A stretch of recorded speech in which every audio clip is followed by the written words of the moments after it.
Welcome, one and all, to this episode of Signals from Mars. I'm your host, Victor. Well, I'm not the host today. Today, the host is the person next to me over uh, there. Mr. Jeremy Weltman came up with this That's the one. interesting idea. He said, let's do Ask the Host, but let me be the host. So we're handing the reins over to Mr. Weltman tonight. He's got a bunch of questions for me. I don't know any of the questions, but we shall see what he has prepared for us. Without further ado, let's give Mr. Weltman a round of applause.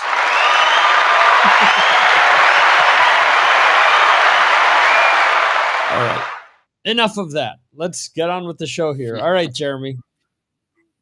Okay, thanks, Victor. Yeah, it's very unusual to be in the hot seat and asking you the questions this time, but here we go. There may be a little bit of overlap as well with one or two that we've had in the past, but I think it's been quite a while since we've had one of these shows. So we can go over some of that old ground again, because it'd be interesting for not only for me but for all the patrons who and other people listening in. So I'm really asking on behalf.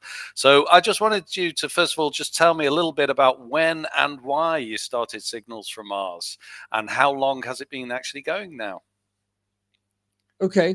So back in 2009, I was on the Talking Metal forums, and I started becoming active on the forums. For the longest time, I was there, kind of, sort of lurking, but didn't really participate, just because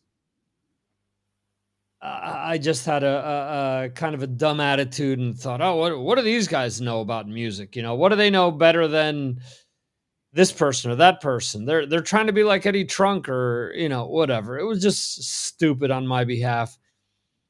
And like a few months later, I realized, I'm like, hey, this is pretty cool. This is somebody else doing their spin on classic music discussions and interviews and stuff like that. I love this stuff. Why did I shy away from it at first? And I started getting more involved on their forums. And there was an episode where I always remember this. They started naming the Red Hot Chili Peppers and their guitarists. And they named the order of the guitarists when they were in the band out of order. So me being the music nerd that I am, and sometimes the anal retentive music fan, and very Larry David-ish at times. No, well, it's not that order. It is this. So I fired off an email to Mark Striegel, and I said, no, you've got that wrong, because Dave Navarro came between this guitarist and that guitarist, and this and that. And One Hot Minute is my favorite album by the Red Hot Chili Peppers. And Dave Navarro has a lot to do with that, because I like Jane's Addiction a lot, and blah, blah, blah. And so Mark responded with, you seem to know what you're talking about. Why don't you do your own show? And I responded back. I said, are you saying this as, leave us alone, just do your own thing and leave us alone? Or, yeah, I think you'd really be good at this, do it? And it was the latter of the two, where he responded, said, no, you seem to know a lot of music trivia. You seem to know a lot of cool stuff. You should try this. And he's, I will always credit him as giving me the proverbial kick in the ass to try podcasting out, Talking Metal and Mark Striegel specifically. Right, yeah. And maybe worth just mentioning what Mark's doing now, or who Mark actually is. I mean, you were saying he did Talking Metal, and he's now on the radio. Is that right? Yeah. So Mark, for those that don't know, I came across him on Talking Metal. They had a show on a network in the US called Fuse. They also appeared on Headbangers Ball, him and John Astronomy. And Mark has done a lot of music related things over the years and just uh, things within the entertainment industry. So Mark is a was, and I'm not sure if he still does this or not. We're not as close as we once were. Um, he would produce commercials for different networks, and he's got reels and different things out up there on the net for people to check out of commercials that he's worked on or different things. So he's worked a lot in the entertainment industry behind the scenes. He had been he had been looking to work with XM, which is satellite radio, Sirius XM, for some time, and for a few years before he actually got that gig. Mark and I have worked together for a long time behind the scenes. Talking Metal was him and John Astronomy. John stepped away for a little bit, and it was around the time that Mark's first son was born, if I'm not mistaken. He wasn't sure if he was going to continue podcasting or not, and it was an opportunity for me where we started doing a Friday night show live where I was up at 2 a.m. I would do a lead-in show at 12 midnight, 12 to 1, or from 1 to 2, I forget. And then Talking Metal would come on. And we would interview people or we would just talk about music. And it was like that for a year and a half. And there were other circumstances that took place that kind of took Mark away from wanting to do it that way. Mark and I have worked several times over the years. And a lot of what I've done is behind the scenes. I'm not the same person that I was when I was working with him. So I know that there was a lot of bitterness on my end with how certain things worked out. I think in 2024, looking back, I was very lucky to work with him. Just given who he is and what he's done. And there's quite a few people that I know from the podcasting world or that I've interviewed from bands where I have no business knowing who they are or having their numbers or whatnot. Um, so yeah, even though that at the time maybe there were things that didn't work out and that I was bothered by certain things, I think now I'm in a different place and I see things differently. Um, Mark and I worked, like I said, he had 2 different online radio stations that I helped program. He had a website called, it wasn't Talking Rock. It was something else. Talking Rock was another show. I don't remember. I could look it up. But anyway, I ran that site for him for the years that was going on. I did reviews for him and kind of what we ended up doing, me and you, with the new releases. I did a new releases post every Friday for him, and then he started on Patreon, and we started doing a show, which was the Mark Striegel show, and it was the 2 of us.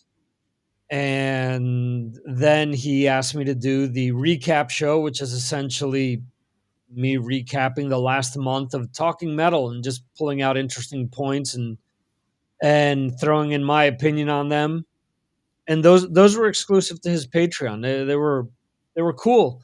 When he wanted to cut back on his Patreon, when he didn't like the direction that I was taking his Patreon in, I started my own.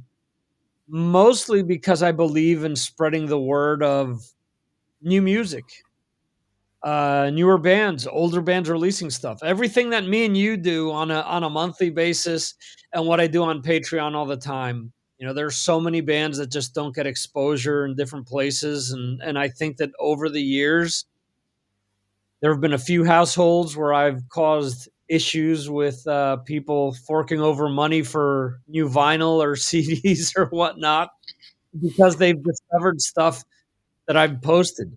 So yeah, Mm, so I mean, all of it has kind of come from what I did with Mark, and um, at the end of that gig with what I was doing with him on Patreon, he finally got the green light that SiriusXM wanted him as an online DJ. And he was working two full-time jobs at the same time, SiriusXM and another gig. And then I honestly, again, I don't talk to him as much as I would like to. The time difference probably has a lot to do with that.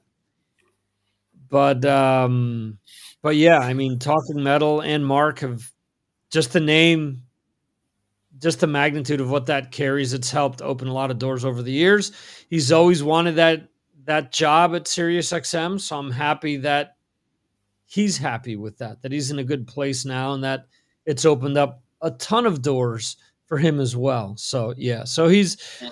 for those that don't know, he is a DJ on several satellite radio stations in the US, just like there's in the UK, is it called TDT as well, or is that just what it's called here, the digital satellite TV? Not really. No, no, we wouldn't describe it So, like that. Yeah. so just like you would subscribe to whatever TV provider you have in the US, you can do Mm, that with radio. So, and mm, you can mm, subscribe on a monthly basis and have satellite radio, which I think it's like 200 channels with different things. And Mark mm. is on several of those stations, and now he's even able to interview people. So, Okay.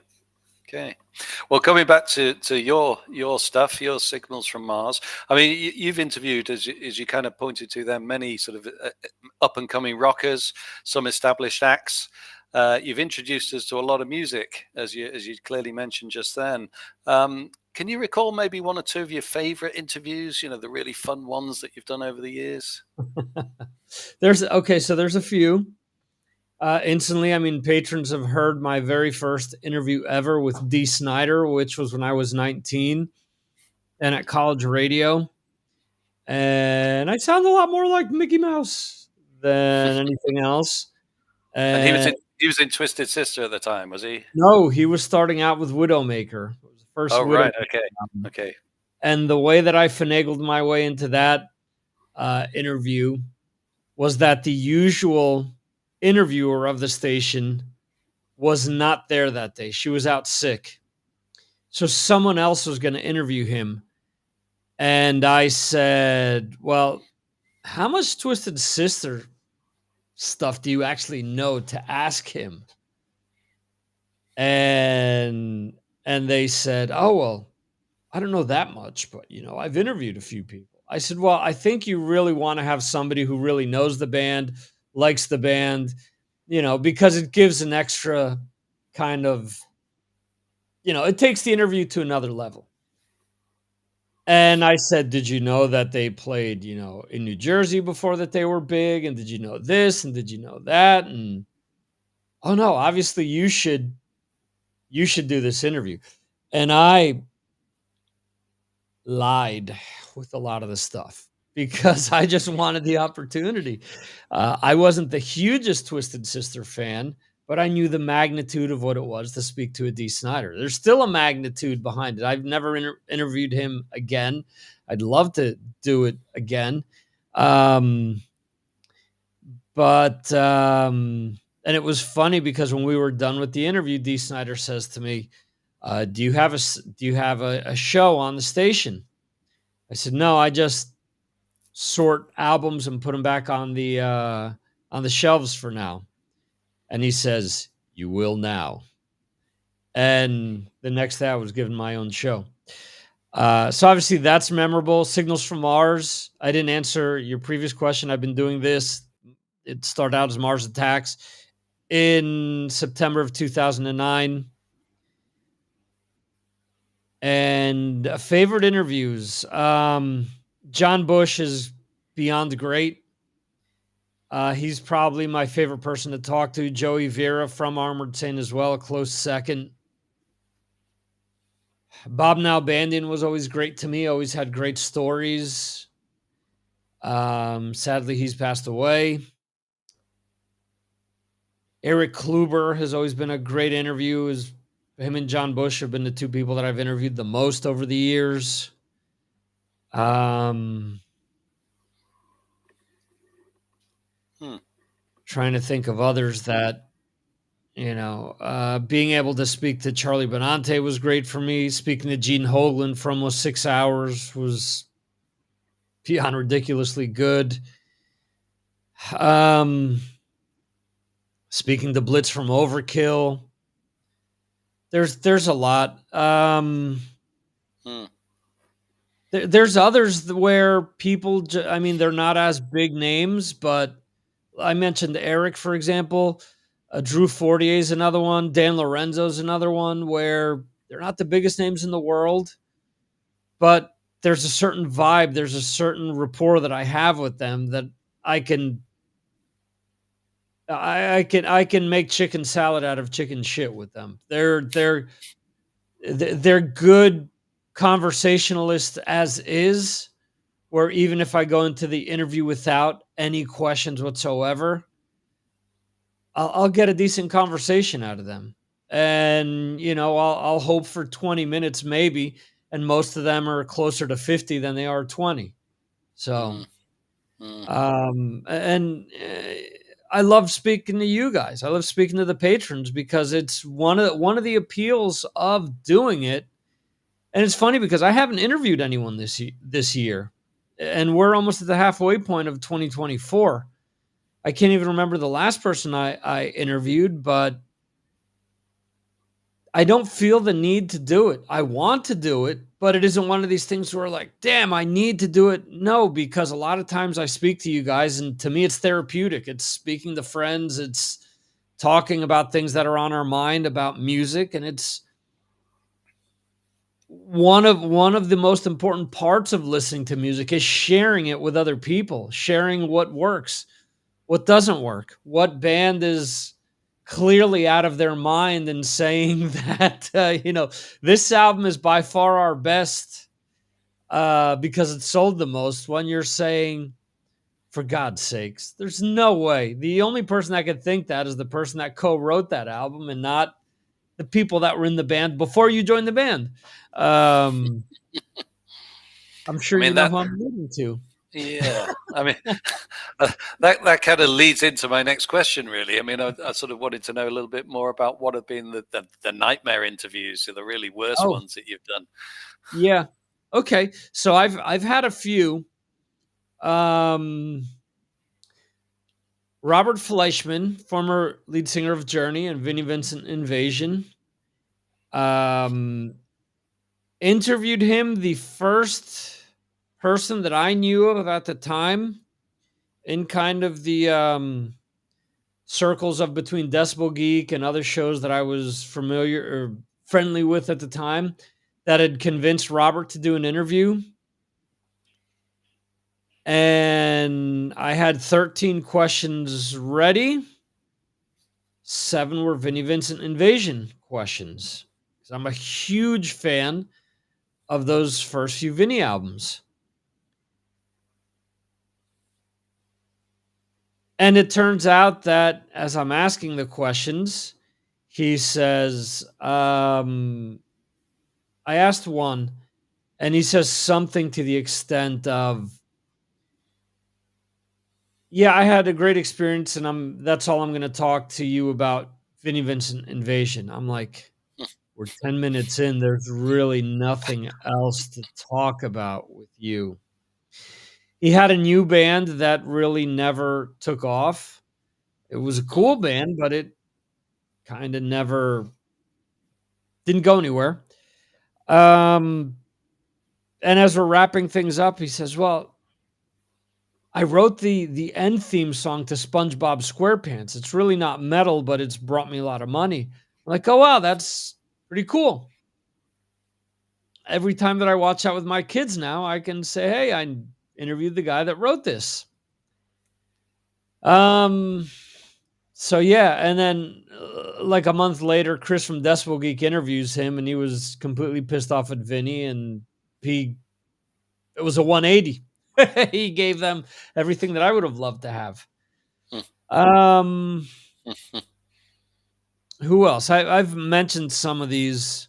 Rich Ward from Stuck Mojo and Fozzy spent $12 or 12 euros, which is closer to $13, $14. Leaving him voice messages and having the PR person at his label, who was pretty much the person in charge of a magazine that I was writing for at the time, essentially said, oh, it's your fault for not leaving him messages. And I said, I've called him 8 times. I've left messages 6 times.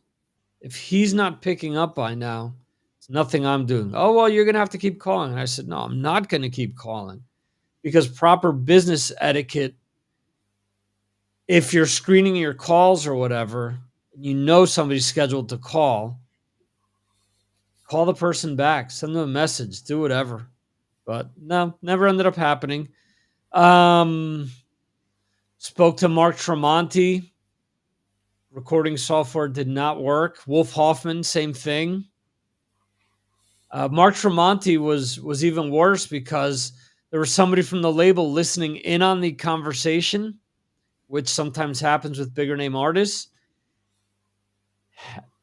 And the entire time I kept hearing, this is Maria from Roadrunner. Are you ready for your interview with Mark? He's going to be calling you in 10 minutes. Hi, this is Maria from Roadrunner. And I kept telling him, like, Mark, there's some lady called Maria that keeps coming in, keeps cutting in and out. He's like, man, I wish there was somebody here, but there's nobody here. This is boring as shit, whatever. And I had a cool conversation with him and with Wolf. It just didn't work. Mike Lapon from Symphony X. My computer crashed. And it was an older computer, so it took forever to reboot. I called him with a few minutes left in our interview schedule. And I told him, I said, look, this is what happened. I'm sorry. I'm calling you late because of this. Can we reschedule? No, let's just do the interview. I'm like, I have 5 minutes left. Yeah, no problem. Let's just do it in 5 minutes. I'm like, are you serious? Okay. Let's see what we can do.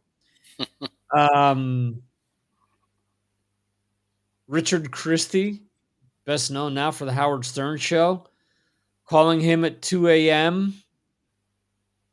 No, it was 1 a.m.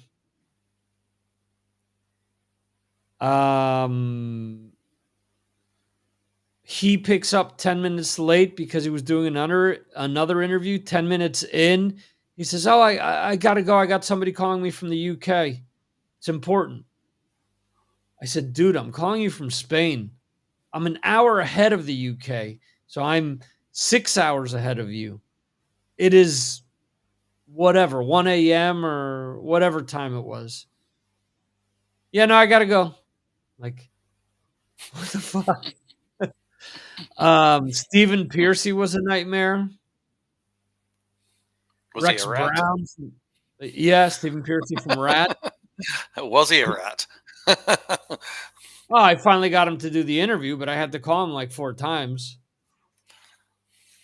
He was on pain medication. And then Rex Brown. Both Steven and Rex are known for being dicks to people, and I found out firsthand.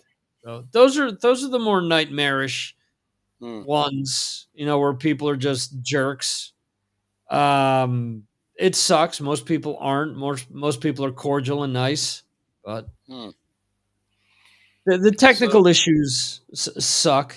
You know, when hmm, you've got something ready and then it doesn't record right. I've done a few over the years where again where it doesn't record right or the video doesn't record, so I can only do audio. And now when I'm used to doing both, it sucks when you don't have the video component. So anyway, yeah, yeah, you can understand that.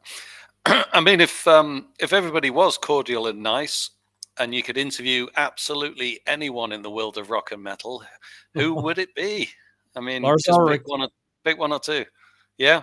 Lars Ulrich, and I'll tell you why, because it's a recurring dream, and it isn't because he's my absolute favorite. I have to absolutely talk to him. No, I few years back, every now and then, I have an interview where I'm sitting in a bar, in a park, in a car, just talking to Lars Ulrich about music. Like, as if we were old friends, just, "Yeah, man, did you check out the new album by so and so?" And, stuff like that. So, it would have to be Lars. I mean, that's my number 1. Are there other people? Yeah, of course, but you end up I think you end up interviewing certain people, like I said, like a Stephen Piercy, and you end up kind of doing the whole, careful what you wish for, don't talk to your heroes type thing, where I think that there's some people that I would talk to and I think they'd end up being utter cretins, and it would be like, Mhm, that's a letdown. You know? That mhm. happens to me a lot. Um, a lot of times not because of the artist, but because, some of my questions, I realize some of my questions are long. And I've had times where people have said, "Oh, can you ask me that question again? Can you rephrase it?" Because they don't understand it. And they'll say, "Oh no, okay." So yeah, I still don't understand it, but whatever. So I've had that happen a few times. Um, Yeah.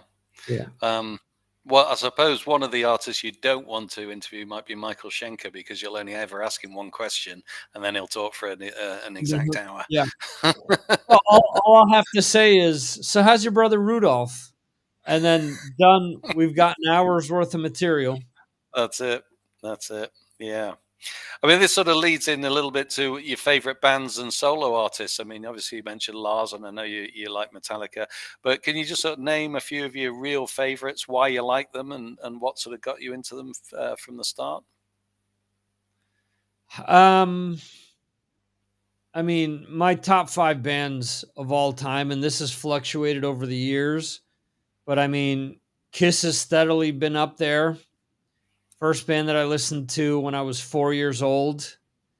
I have Creatures of the Night over my shoulder here. Huge album for me because it came out. I always talk to you guys about the emotional connections you have with music. The album came out the same month that my grandfather passed away. So it was the first time that I had to deal with death in my family. And my grandmother had to come live with us, and she bought it for me for my birthday. This was all in October of 82. So Kiss has always been there for me. Iron Maiden. If Kiss is I always say this, Kiss is my 1A, Iron Maiden is my 1B. With the last few albums, we may be getting a clear number 2 now. But Mm, I I I love Maiden. Maiden first came to me because of, I've referenced over the years a compilation called Masters of Metal, which had Run to the Hills on it. I remember coming overseas to Spain for one of the summers that I spent over here, and I got on a bus, was going off to a hiking trip, and this kid came up to me and said, "I love Iron Maiden. Um, I my friend copied this live album for me. Can you tell me what Bruce Dickinson is saying?" And one of the things he says is this: And the moral of this story is this is what not to do if your bird shits on you. So I had to explain to him in Spanish exactly what he's saying. Or before Revelations, where he says, this is about washing a pair of curtains. No, it's not. It's really Revelations, this one. Or whatever. I may be butchering that. What he's saying in the middle of Running Free, stuff like that. He had Live After Death. And the first thing that I did, I mean, we went on that hike the day after I got off the plane. The day after I got off of that hike, I got on a train, went to the quote unquote city, and bought Live After Death and Peace of Mind. And I've never looked back with Iron Maiden. Number 3, which is probably the latest addition in my top 5, Anthrax. Just love the band. There's just so many things about it. I mean, I mentioned how much I enjoy speaking to John Bush. Obviously, the Bush years speak to me more than the Joey years, but I love the Joey years as well. My 4 and 5 are not metal bands. My 4 is Depeche Mode, who I just recently got to see in concert for the first time. And my 5 is the only one out of my top 5 that I've never seen before, but also is a band much the way Queen used to be in my top 5. Ramones for a long time were in my top 5. U2 is my 5 of 5, but their last few albums have been utter crap. I've lost a lot of faith in the band because they've decided to just put out pop shite, basically. They've for me, after a certain point, they've kind of altered good album, crap album, good album, crap album, and now it's been a few consecutive crap albums. So, anyway, that would be my 5. Love Metallica, love Megadeth, love Black Sabbath, love Ramones, Fear Factory, 9 Inch Nails, Judas Priest, Ozzy. I have Alice in Chains behind me, Life of Agony's behind me. What else? Eddie Van Halen is there. Van Halen I love. A lot of thrash. So there's a lot of stuff that isn't hard rock or metal that I'm into as well. There's a lot of there's other stuff that kind of takes their cues from Depeche Mode and 9 Inch Nails and stuff like that I'm really into as well. There's stuff that I post on Patreon where I'm like, yeah, this sounds really cool, but everyone's going to hate it. So I still throw it out there just in case. I mean, more generally, there's quite a few sort of well-established rock and metal scenes in the US, the UK, and sort of other parts of Europe, Germany and Sweden, I'm thinking about. But I'd be interested to know, and I think everybody else really, what Spain is like for metal music in sort of terms of the bands, the venues, and the sort of perceived popularity, as you see it, in the country. We should just mention for anyone who's never tuned in that you are actually based in Spain. Okay. So I can sum it up in 2 sounds. One is this. Those are crickets. Crickets, yeah. And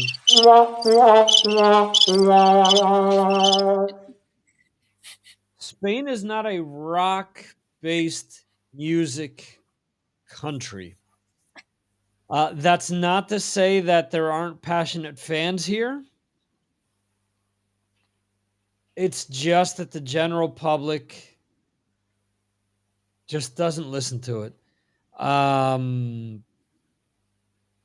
There's so many shows that I've gone to in my area that are dead with like 10 people, where I'm watching a band and I'm thinking, this band in any other country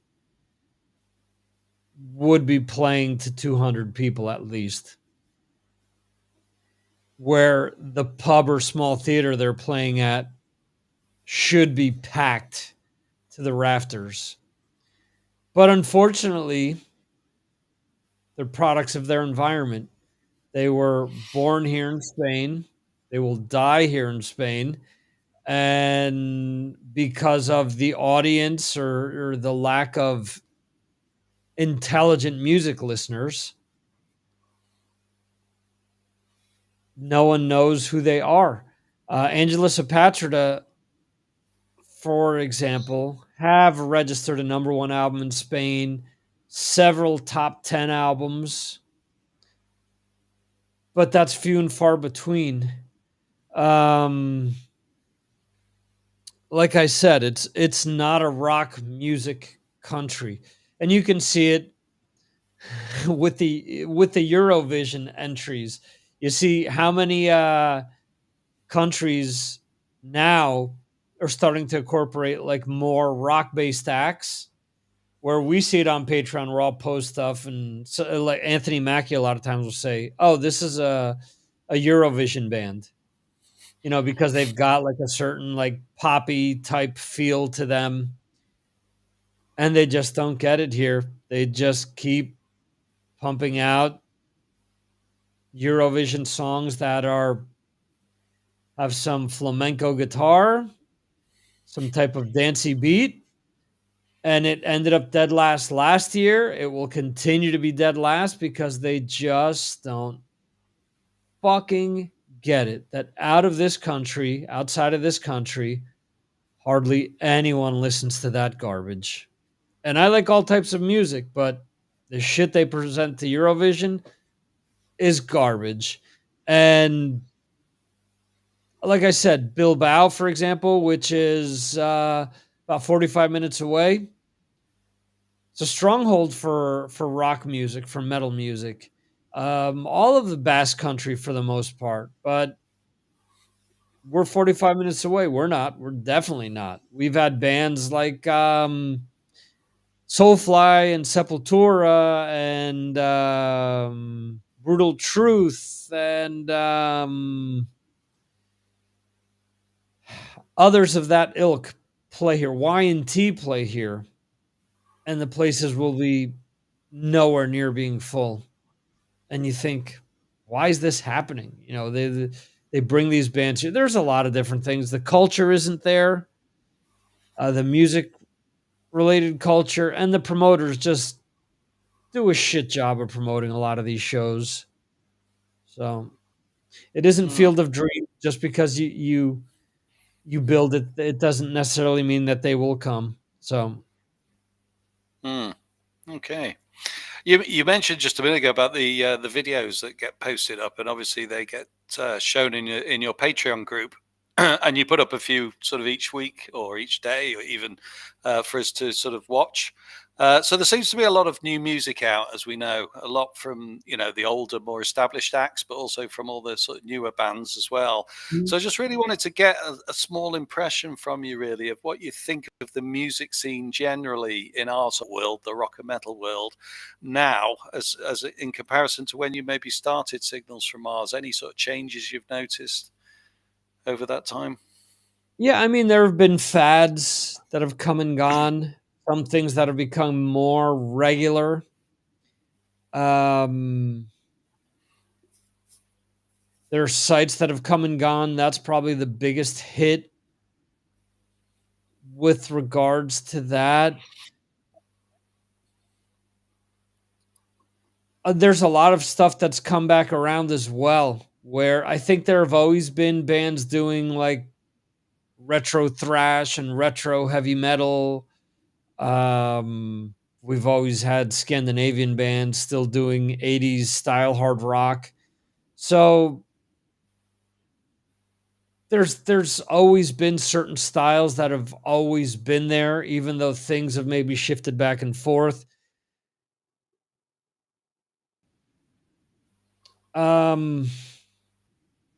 I think we're at a point now where a lot of things are more accepted than they were in 2009. where maybe there were things that were shunned. And new metal is one of those things where in 2009, people were still trying to get over the beginning of the turn of the century. So people wanted nothing to do with new metal at that time. 15 years later, I think people have changed that outlook. I think people are realizing that it's okay to like whatever you like. That's how I look at it. I'm taking my 11-year-old to go see Limp Bizkit in a few weeks. He likes it. It's rock-based music, and I've got no problem with it. Is it my favorite thing? No. Are there songs that I like? Yeah, absolutely. I turned him on to that band. So I think that would probably be the biggest thing. I think we're at a point in time where are there sites and different people that talk about being too cool for school at times? Yeah. Is it as much as it was back in 2009? Um, I think there's probably less gatekeeping now than there was then.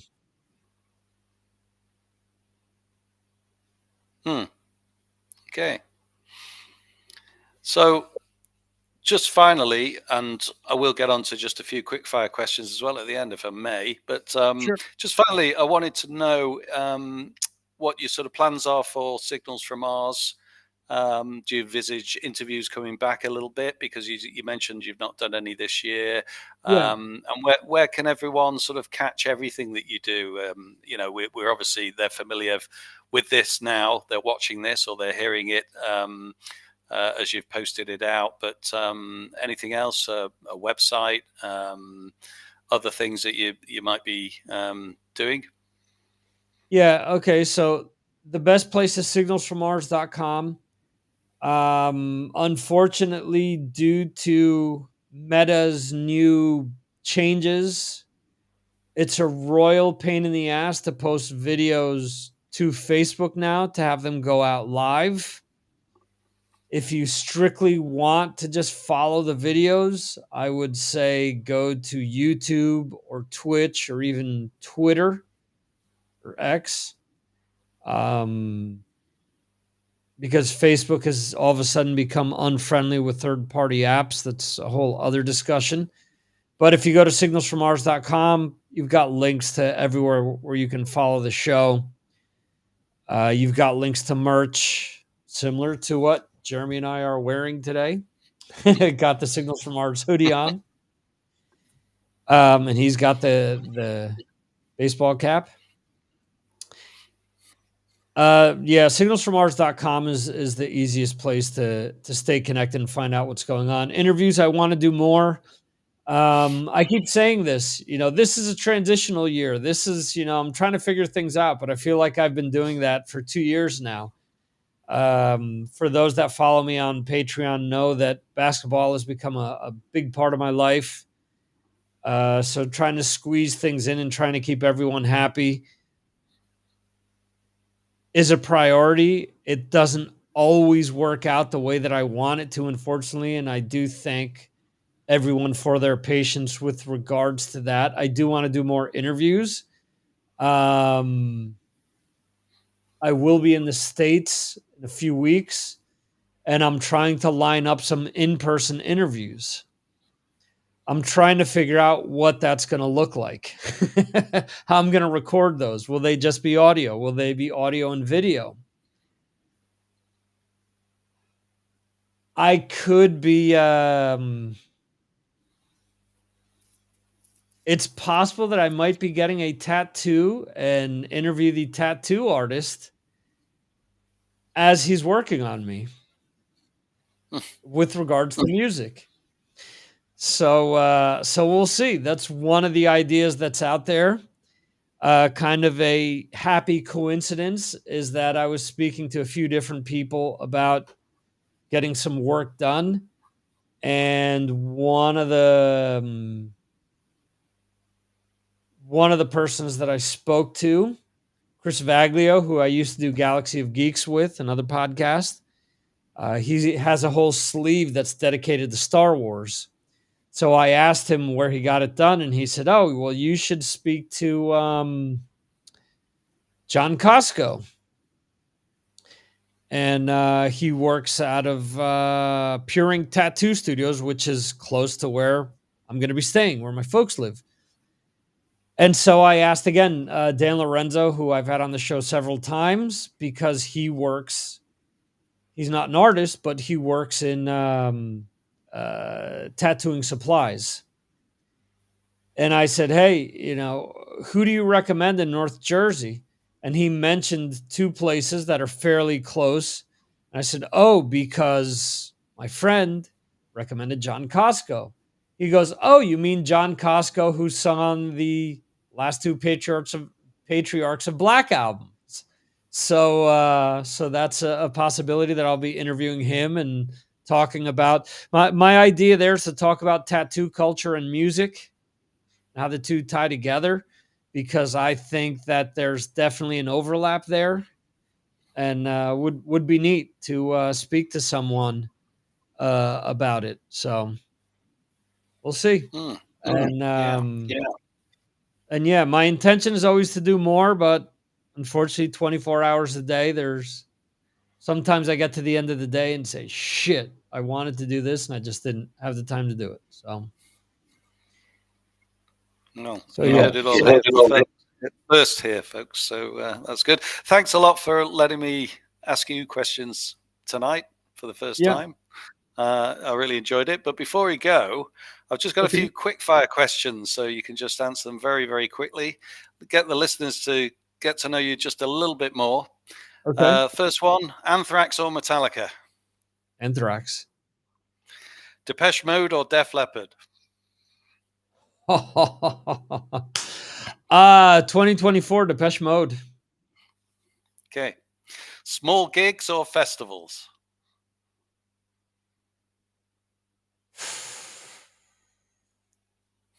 They offer such different experiences. I've talked about this recently. Marky Ramone, saw him at a small place, small theater, was amazing. I'm going to be seeing Limp Bizkit at the Loserville Festival. I want to see Limp Bizkit. I don't want to see the other three acts, but I'll see them. I've been to some amazing festivals. I've been to some shit festivals. I've been to some shit gigs and some amazing small gigs. So based on my last experience, I'll say small gigs this time around. That could change though. CDs or vinyl?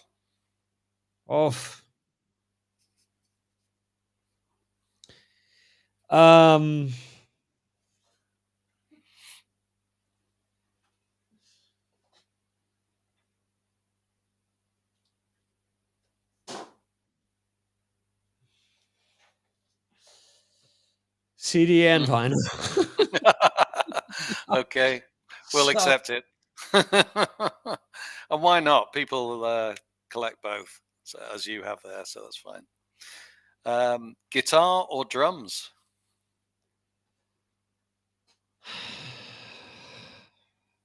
I love both. I know that I'm a better drummer than I am a guitarist. It's not even close.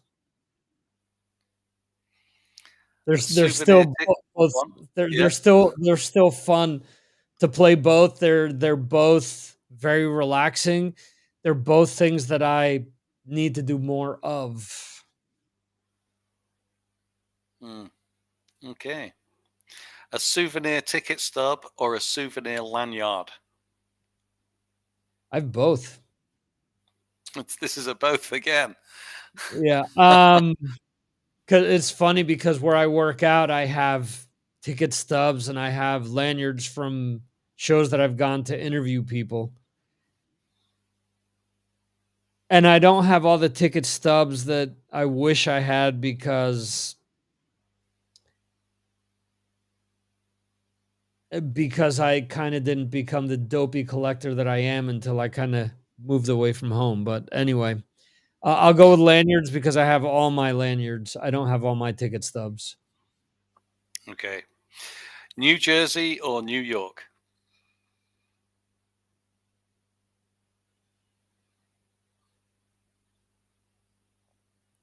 I thought this would be an easy one. No. There's so many emotions involved with both. My sports teams are all from New York. I love New Jersey, man.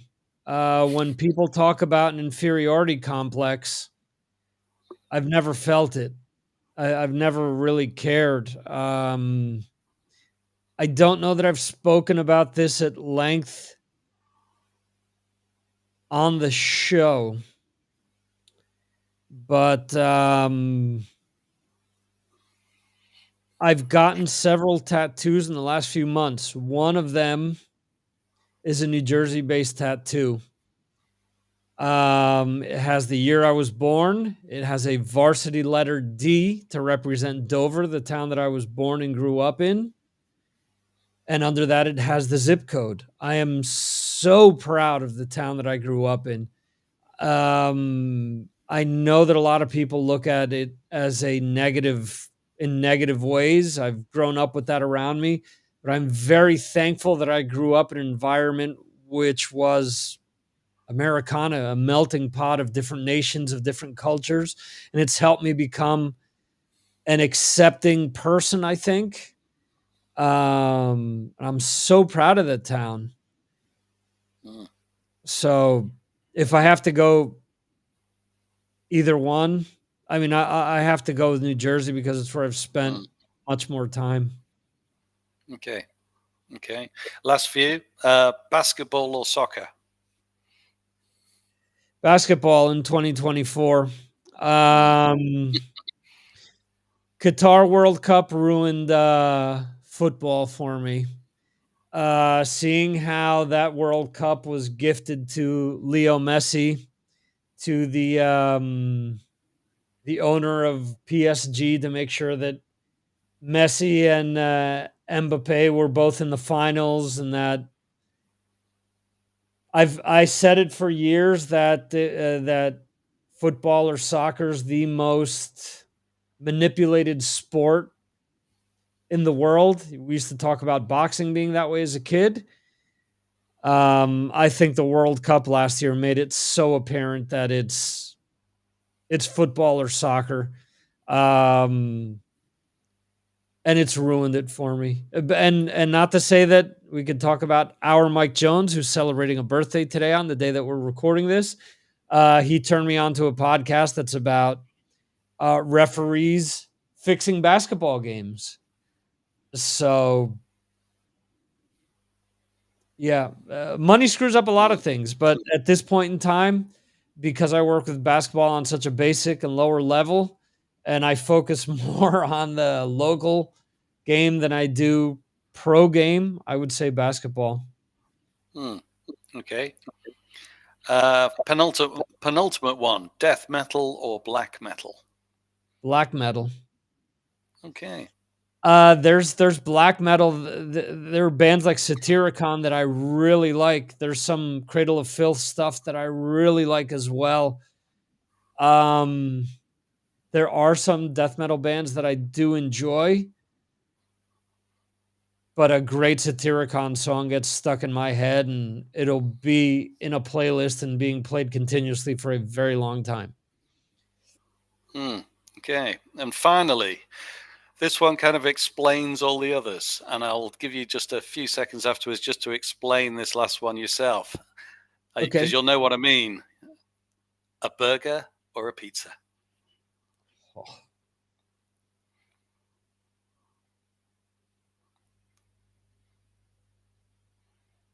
One I can currently eat and one I can't. Or is it a question, or is it a question where you don't have to choose?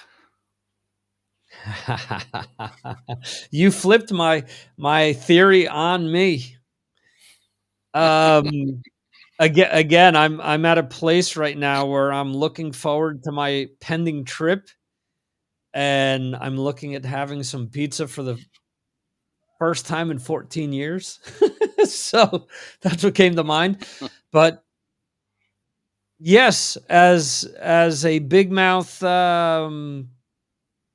podcast host has always said, Why do you have to choose? You can always have both. You can like both equally. So there you go. How many of There my you go. how many of my answers have been both anyway? So I mean, look at that. Even this one. Yeah. Absolutely. Well, that's it. That's it for me. Oh, well, there's one that you missed. Did I? You did, and I'm gonna throw it back at you. Okay. It is currently June. As we're recording this, this will be released later on, but we're recording this on June 12th, 2024. It is 11:39 local time for me. It is 1 hour less for Jeremy. Where is John Sykes?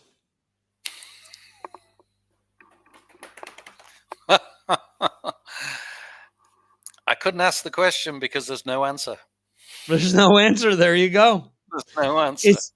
Is he omnipresent and he's everywhere? I think no. I don't think anything really. I mean, we've tried to find out where he is. We've tried to tease it out. We'd love to know if somebody could just tell us, give us a little bit of information. I think once I did ask Mark Stanway, former keyboardist with Magnum, because I'm actually linked up with him on Facebook, and I'm sure I actually did ask him the question, and I think he answered back to say that he was doing some music, but he wasn't quite sure. Okay, and that was some time ago. Who do we get new music from first, John Sykes or Vinnie Vincent? Oh gosh, that's a really good question, isn't it? I'd have to say Vinnie Vincent. I'm putting my money on that one. Even if it's just a song, just a single song, I think we're going to get it from that side rather than John. I think John did release a couple of songs, didn't he? And he was going to re-record them or something, and then it never came out, and that was pre-COVID. Yeah, we got some snippets, and we never got anything else after. But so I could have posed that different ways. Do we get new Oasis music before we get John Sykes? Do we get, there was a few there. But anyway, Jeremy, I thoroughly appreciate you taking the time out of your day to do this. This was a lot of fun. I can talk for hours if those of you listening or watching don't know. Jeremy's just made my job very easy. And if you want to do this type of show, this is something that I'm going to offer up to the patrons, and hopefully this is kind of the catalyst for others to wanting to do a similar style show. So on that note, again, thank you, Jeremy, and we're going to be calling it a night here. Hopefully you guys enjoy this, and you'll come back and watch other episodes of Signals from Mars. On that note, we will see you next time. You're on Signals from Mars. See you, folks.